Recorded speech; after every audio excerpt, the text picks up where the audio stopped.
Political strategist and communications expert Derrick Plummer is in Washington, D.C., and he joins us now via Skype for a little bit more on the story that's been developing quite a lot each day.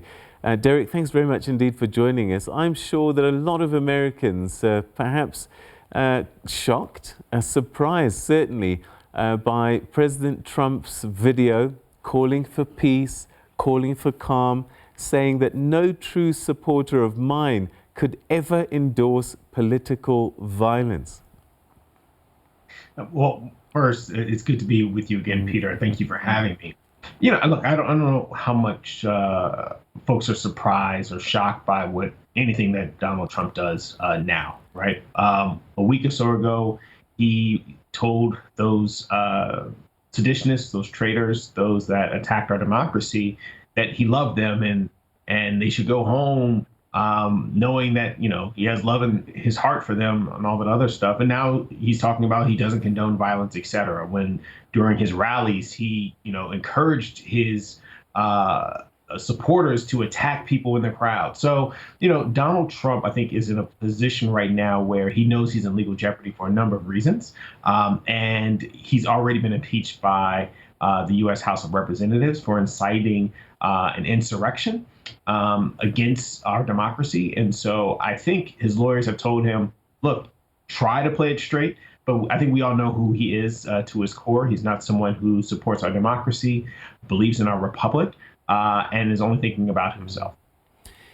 Do you think that the penny is finally dropping a little bit because he's seeing cabinet secretaries resigning? He's seeing staff members literally run out of the White House, and he saw 10 Republicans vote against him in his impeachment trial with not much of a defense, sadly for him, and he's even turning on friends like Giuliani. Yeah. Well, first, let me just say how extraordinary it is that the impeachment vote that we saw yesterday was bipartisan. So just for your viewers, just a quick understanding of the U.S. Process. When a president has committed egregious crimes against the country or in his capacity as president, our bicameral legislature has the ability to, in the House of Representatives, essentially indict the president through articles of impeachment. And so yesterday, the House indicted President Trump for inciting an insurrection. The next step will be for it to go to the upper chamber, which is our U.S. Senate, and then that's where they'll actually hold a trial. But what's so extraordinary about him being impeached yesterday was, one, he's the first U.S. president in history to ever be impeached twice. Two, unlike previous times, I think this may be the first time that members of the president's own party in the House have actually voted to impeach him. We know that Mitt Romney voted to convict him last year, but he was the only Republican in all of Congress to do that. And so it's pretty extraordinary. I would also say that what we're also seeing coming out of the Trump White House right now are people, to your point, Peter, resigning. I think there's the appropriate metaphor here is rats are jumping off the ship. He's had cabinet secretaries resign, and there are even reports that his chief of staff is avoiding him in these last couple of days. One, so that he does not have to receive an order from the president that may cause further legal jeopardy. And then two, people just recognize that he is an unstable and an unfit individual to be holding the highest office in our land.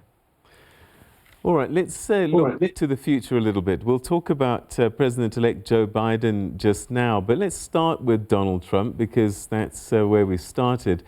Does he have a future? Because, when we look at people like Ted Cruz and the 197 Republicans that have voted in his favor in this impeachment trial, there's still a lot of Republicans who think that he might have some influence in the future. I mean, will he have some influence in the future? Possibly.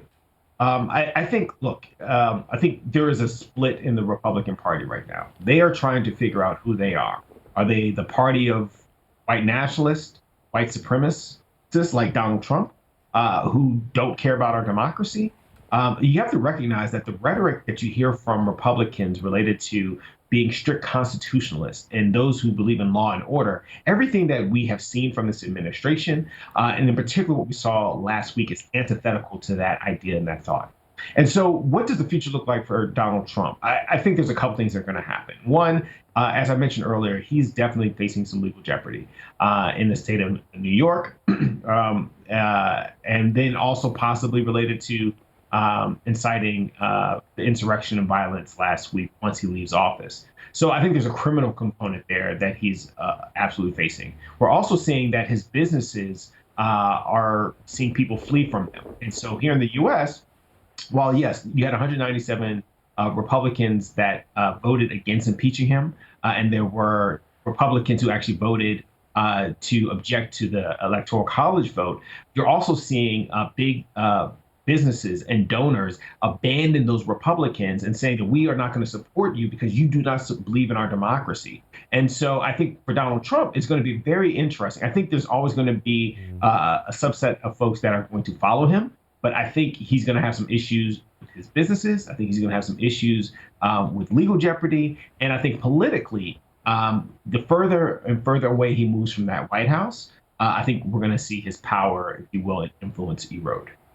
This time next week, Joe Biden will be president of the United States. A new era in American politics will begin because the Democrats will be running the Senate and the House of Congress. Does that give him a good start? Because he's got a lot of work to do, given that more than 70 million people voted for Donald Trump. Listen, the election is passed. He won handily. 81 million plus Americans voted for Joe Biden and Kamala Harris to be our next president and vice president. And that is going to happen, to your point, next Wednesday.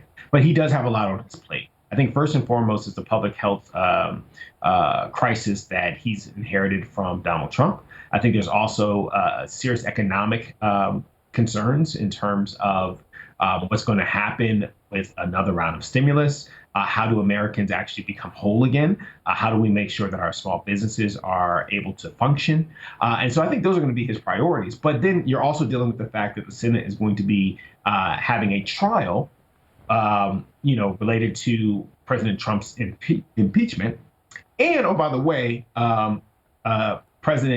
soon-to-be President Biden has to still get his cabinet appointed by the Senate. And so he's going to have his hands full, obviously, in the first 100 days.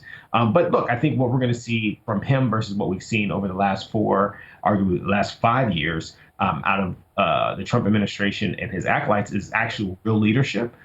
In a new direction for the U.S. One of the things that I think we'll also see on the international front is the U.S. rejoining the Paris Climate Accords. I also think that you'll likely see something related to, the Iran nuclear deal, because again, we have to, as Americans, ensure that people absolutely know where we stand, including with the WHO.